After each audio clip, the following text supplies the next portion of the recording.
Greetings, colleagues, and thank you very much for giving us time on the University Council agenda to bring you an update on student mental health. I really just wanted to remind everyone that a number of years ago we developed a wellness partnership that would ask us to look at wellness for staff, faculty, and students together. Out of that partnership came an integrated wellness strategy. You can see that wellness strategy calls our attention to healthy body, healthy mind, and healthy life and the various dimensions within that. Whereas we have for a long time been thinking about intervention and reaction, the strategy we have now calls us to think also about promotion and prevention. How are we spending our time? How are we investing our resources? Our student population has changed. The diversity has expanded. We have more international students, more students from rural and remote areas, and certainly more self-declared Indigenous students. All of these students bring a richness to our campus with their experiences, cultures, and skills. And it also tells us that we need to be paying more attention to a complex set of needs. Our thinking about diversity has changed, even insofar as how we've migrated from speaking about disability services for students to access and equity. So we no longer are strictly focused on disability, but we also recognize that we have students who parent, and we have students from a diversity of backgrounds, and all of that matters under the Human Rights Code. In a cycle of every 3 years, we participate in the National College Health Survey.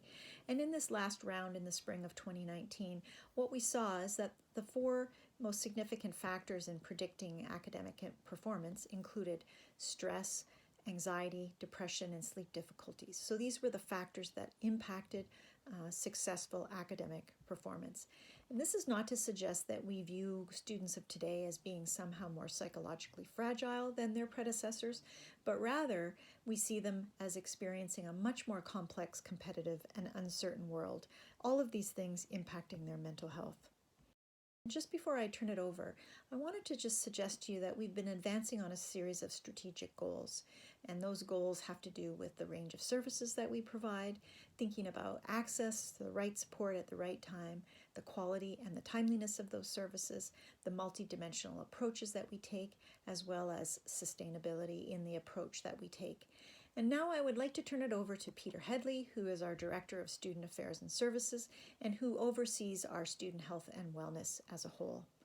Thank you, Peter. Thanks, Patty. I really appreciate the opportunity to talk to you all today about student mental health, undoubtedly one of the most important and complex topics in post-secondary today. Nowadays, 75% of mental illnesses or disorders are diagnosed before the age of 24. Most of these young people were not accessing, let alone succeeding in higher education a generation ago. And that's changing now. Higher education has become more accessible and supportive. And the number of students accessing services also reflects a positive societal shift in attitudes towards mental health.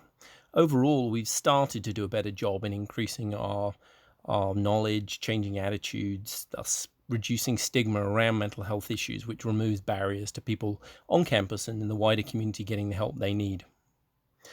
This year, there'll be over 2,500 students registered with Access and Equity Services for supports and accommodations.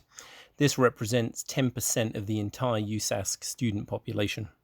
And this represents a 162% increase in registrations in 9 years, which is an average increase of 18% per year.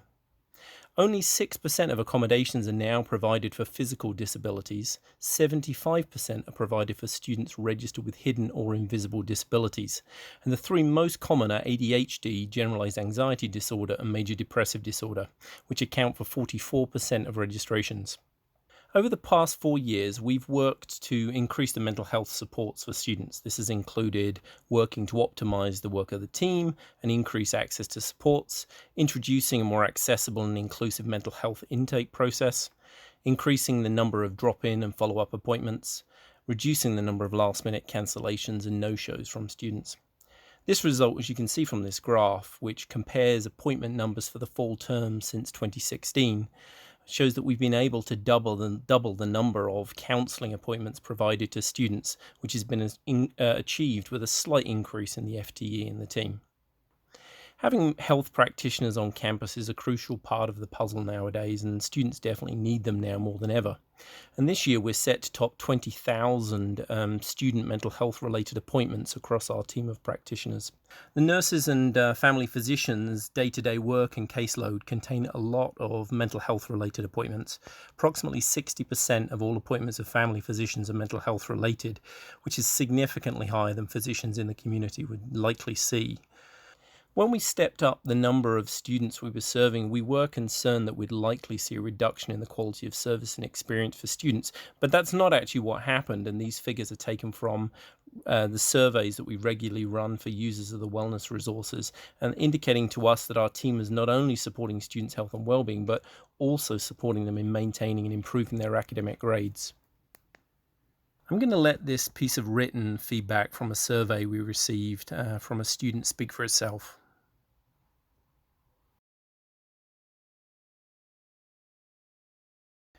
We never lose sight of the fact the work we're doing can be life-changing and, for some students, life-saving.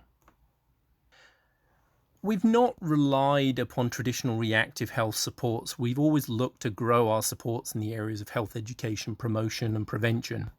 Our offerings in this area have changed from this in 2017 to this in 2020. We've chosen to invest more funding and our practitioners' time in this way for the increased value it provides. Our mental health practitioners offer regular training workshops for the Mental Health Commission of Canada programs, Mental Health First Aid, the Inquiring Mind, and the Living Works suicide prevention program, Safe Talk. One of our greatest successes is our peer health program, which is part of the Student Wellness Centre.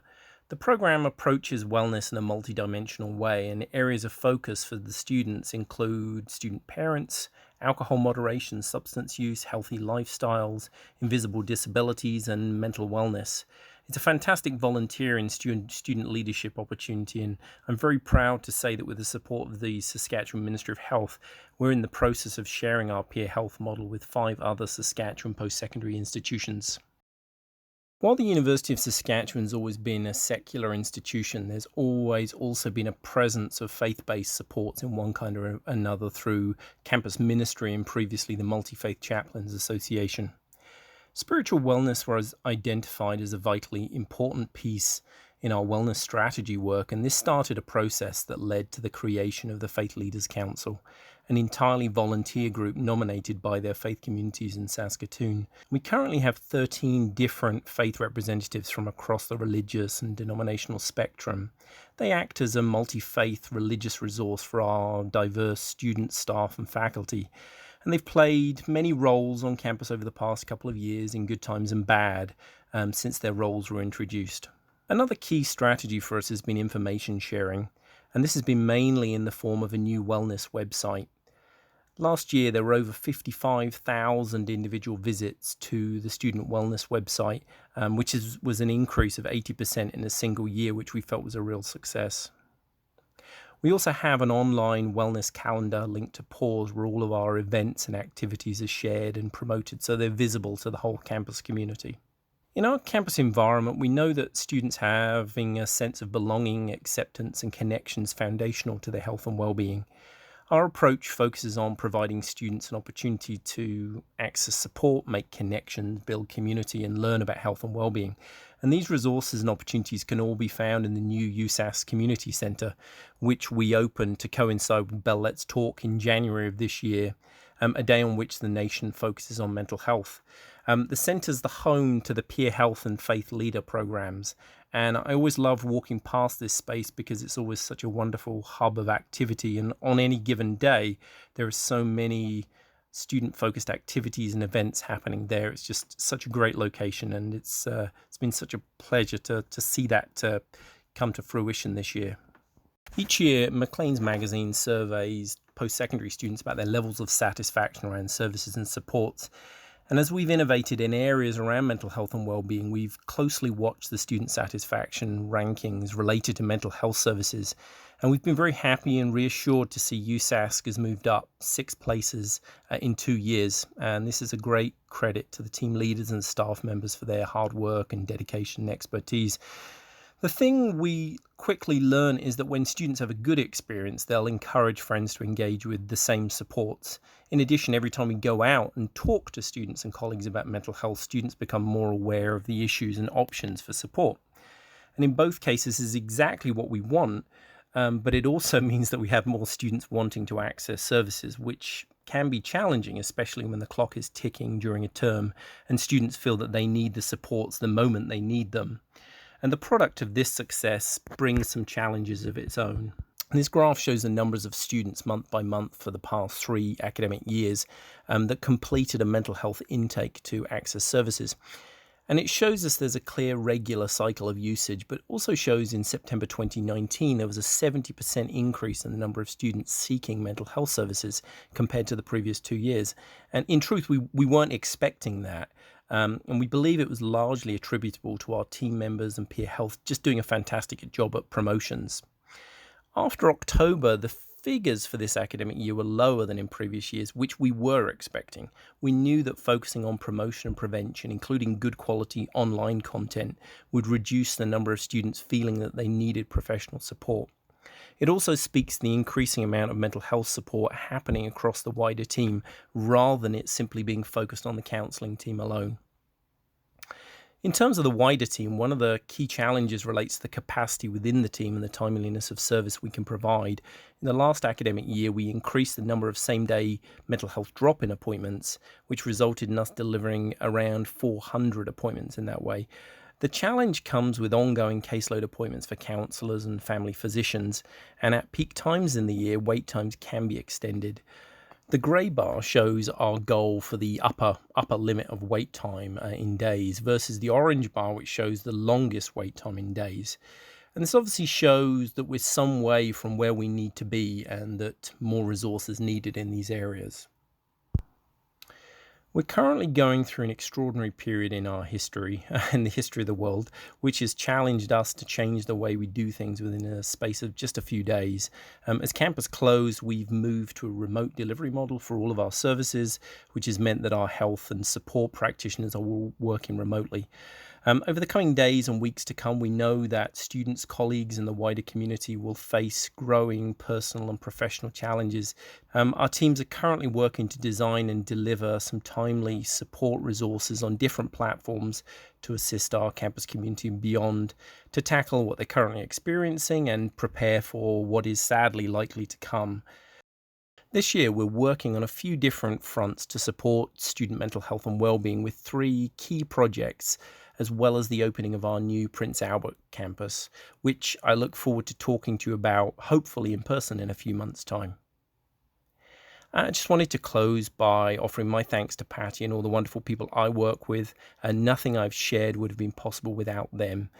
Here's a picture of about 37 out of 60-ish people working in the Student Affairs and Services portfolio who come to campus, or not at the moment, to support students every day.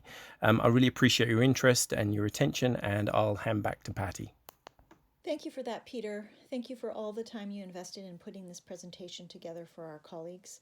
I just wanted to conclude by saying that I am extremely confident in what we have achieved as relates to student health and well-being. I recognize that there is always more work to be done, and I think we are well positioned to do that work. This is a particularly challenging time for our students, and we are always at the ready to provide those supports. We are today just as much as we were 6, 7, 8 weeks ago to help students. We will continue to focus on quality indicators that we know are very important. We will continue to focus on students who are at risk or struggling, really with an eye to ensuring that students have the best chance of succeeding at university. Thank you, everyone.